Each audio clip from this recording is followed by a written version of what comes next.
Sir ఇదే నిన్న మనం పవన్ కళ్యాణ్ గారు చూసుకున్నట్లయితే తిరుమల తిరుపతి దేవస్థానానికి మెట్ల దారి మీదే వెళ్ళారు. సో వెళ్ళిన తర్వాత ఈ రోజు పవన్ కళ్యాణ్ గారు డిక్లరేషన్ ఇచ్చారు. వాళ్ళ కూతురుతో సరే ఈరోజు డిక్లరేషన్ ఇచ్చారు. సో ఓవరాల్గా మనం చూసుకున్నట్లయితే ఇదే డిక్లరేషన్ జగన్మోహన్ రెడ్డి గారు ఎందుకు ఇవ్వట్లేదు అని అంటే వాళ్ళ అనుకూల మీడియాలో వేస్తున్నారు. ఇది ఎలా చూడొచ్చు అంటే ఇప్పుడు ఇంతకన్నా ముందు వాళ్ళు భార్య సమేతంగా వెళ్ళినప్పుడు ఆయన డిక్లరేషన్ ఇచ్చారా?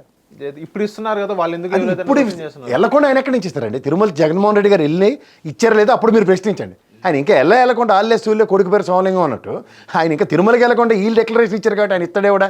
ఇవి కాదు కదా. అనితం వెళ్ళింది, ఆవిడ ఇచ్చిందా? లేదు. మొన్నే కదా అనితం వెళ్ళింది, ఆవిడ హోమ్ మినిస్టర్ గారి కెపాసిటీతో వెళ్ళింది. ఆవిడ వెళ్ళినప్పుడు ఆవిడ ఇచ్చిందా? ఆవిడే చెప్పింది కదా, నా ఇంట్లో బైబిల్ ఉంటుంది, నా కార్లో బైబిల్ ఉంటుంది, నేను క్రైస్తవురాలని. గతంలో ఆవిడకి టీటీడీ బోర్డు మెంబర్ ఇస్తే కూడా 48 గంటల్లో రాజీనామా చేయించారు కదా ఆవిడకి. మరి ఆవిడ అదే ఇప్పుడు వర్తించాలి కదా. లేకపోతే ఆవిడ ఏమైనా హిందూ కింద కన్వర్ట్ అయిందా? మనకి మత స్వేచ్ఛ ఉంది రాజ్యాంగం ప్రకారం, అదేనే చెప్పాలి కదా. అవును. సో ఇప్పుడు మీకు ఒక విషయం నేను చెప్తాను సార్. ఈ రోజు ఆచరించాం కాబట్టి, అంటే చూడు పిల్లి వాళ్ళ కళ్ళు మూసుకుని పాలు తాగింది కాబట్టి నన్ను ఎవడు చూడట్లేదు అనుకోవడం చాలా తప్పు అంటాను. మీరు ఇదే మాట చెప్తున్నాను. అమ్మవారికి వేసుకుని దీక్ష వస్త్రాలని స్వామివారికి వేసుకుని వెళ్ళారు. నిన్న స్వామివారికి వేసుకునే దీక్ష వస్త్రాలని అమ్మవారి గుడికి అడగడానికి వాడారు. సో ఇక్కడ అన్ని దగ్గర మీరే కాంట్రడిక్షన్ ఉంటుంది. ఎందుకంటే సనాతన ధర్మం అన్నది దాని మీద మీరు ఎక్కువ ఎంఫసైజ్ చేసి మాట్లాడుతున్నప్పుడు you need to take each and every point as a meticulous points. ఆ మెటిక్యులస్ పాయింట్స్లో అడ్రస్ చేయబడినవి. ఎందుకంటే సతీ సాగమనాలు, బహుభార్యత్వాలు ఇలాంటివన్నీ సనాతన ధర్మంలో ఉన్నాయా లేదా అన్నది ప్రక్షాళించుకున్న తర్వాత, మీకు తెలుసుకున్న తర్వాత అవన్నీ ప్రక్షాళించబడ్డాయి. అవి ఉంటే సనాతన ధర్మం పాటించినట్లు లెక్క అన్నది. ఆ తర్వాత జరిగిన పరిణామాల్లో వీరేశలింగం పంతులు గారు కానీ మహానుభావులు చేసిన పోరాటాల్లో సతీసాగమనాలు వాటిన్నింటిని నిర్మూలించిన తర్వాత ఈ సనాతన ధర్మం ఏ విధంగా అన్న దగ్గర మీకు ఒక దగ్గర కన్సాలిడేటెడ్ ఇన్ఫర్మేషన్తో మీరు ముందుకెళ్తే దాని మీద ఎవడైనా మాట్లాడచ్చు. బట్ ఇర్రెగ్యులారిటీని ప్రతి నిమిషం జస్టిఫై చేసుకుంటూ సనాతన ధర్మాన్ని ఒక నెపంతో లడ్డూకి ప్రక్షాళన చేసే కార్యక్రమంగా తెరలేపి, లడ్డూ కాదు గత 5 సంవత్సరాల ప్రభుత్వం మీద మాట మార్చే ధోరణికి, అంటే 6 నెలలు సావాసం చేస్తే వాళ్ళు వీలవుతారన్నది రాజకీయాల్లోకి రాగానే చంద్రబాబు నాయుడు గారితో సావాసం చేయగానే మాట మార్చే ద్వంద్వ ధోరణికి అలవాటు పడుతున్నారు పవన్ కళ్యాణ్ గారు అన్నది ప్రశ్న.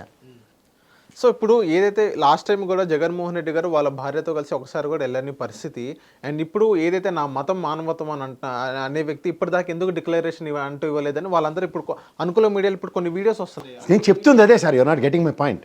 ఇక్కడ ఏంటంటే రాజశేఖర రెడ్డి గారి గవర్నమెంట్లో జగన్మోహన్ రెడ్డి గారు డిక్లరేషన్ ఇచ్చారన్నది సుబ్రహ్మణ్యం గారు, ఎల్వి సుబ్రహ్మణ్యం గారు లాంటి ఈవో స్థాయి కలిగిన వ్యక్తి చెప్పారు. No contradiction. తదనంతరంలో ఒక ముఖ్యమంత్రి గారు రాజ్యాంగబద్ధ పదం మీద ప్రమాణం చేసినప్పుడు ఇవాళ ప్రజాప్రతినిధులు ఇది వర్తిస్తుందో వర్తించదో వాళ్ళే తేల్చుకోమనండి. ఎందుకంటే రాజ్యాంగానికి బద్దులై ప్రతి మత స్వేచ్ఛని గౌరవిస్తూ రాజకీయ రాగతీతంగా అని ప్రమాణం చేస్తారు. సో దీని అర్థం ఏంటంటే భారతదేశంలో ఉన్న ప్రతి మతాన్ని గౌరవించవలసిన, సనాతన ధర్మానికి కట్టుబెట్టిన ఈ పద్ధతుల, లేదంటే రాజ్యాంగం ఇచ్చిన మనకిచ్చిన స్వేచ్ఛ, నేను పరమతాన్ని గౌరవించాలి, పరమత స్వేచ్ఛని నేను భంగం కలిగించకుండా చూడాలి, నాకు నచ్చితే వేరే మతం తీసుకునే హక్కు కూడా నాకు రాజ్యాంగం కల్పించింది. ఇవన్నీ కాంట్రడిక్షన్లో ఆయన వెళ్ళి కాశీ వెళ్ళి మురిగాడు, రుద్రాక్షలు వేసుకున్నాడు. ఆయన కూడా వేరే కూడా తీసుకెళ్తే చేసాడు కదా, నేను కార్యక్రమాలు అందరం చూసాం. తర్వాత ఆయన తిరుపతి ప్రసాదం తీసుకోలేదని ఈ బుల్డోజింగ్ చేస్తున్న ఈ బొంబార్డింగ్ ఛానళ్ళు వెసెస్ ఆయన ఏం చేశాడో వీడియోలతో సైతం ఉన్నాయి. దేవుడు అంటే నమ్మకం లేని పవన్ కళ్యాణ్ గారు ఎంటైర్ కాందాన్ వాళ్ళ నాన్నగారైతే సిగరెట్ అంటించుకుంటారని చెప్పింది వాళ్ళే. అన్నదమ్ములు ముగ్గురు దేవుడిని నమ్మమని చెప్పిన స్టేట్మెంట్స్ వాళ్ళవే. సో ఇప్పుడు వాళ్ళు డిక్లరేషన్ ఇచ్చుకోవాల్సిన అవస్థ వాళ్ళకు ఉంది. ఎందుకంటే నేను ఏదైనా పైన దేవుడు ఉన్నాడు కింద ప్రజలు ఉన్నాడు అని మాట్లాడే జగన్మోహన్ రెడ్డి వెసెస్ వీళ్ళు కంపేర్ చేసుకోమనండి.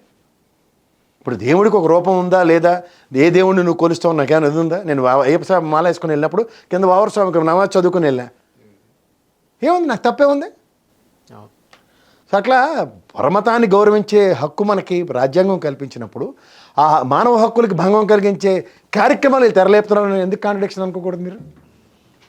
హిట్ టీవీ యాప్ ని డౌన్లోడ్ చేసుకోండి. ఇందులో short news, live news, entertainment movies అన్ని అవైలబుల్ గా ఉన్నాయి. Please download hit TV app. Hit TV app hit TV app ని ఫ్రీగా డౌన్లోడ్ చేసుకోండి.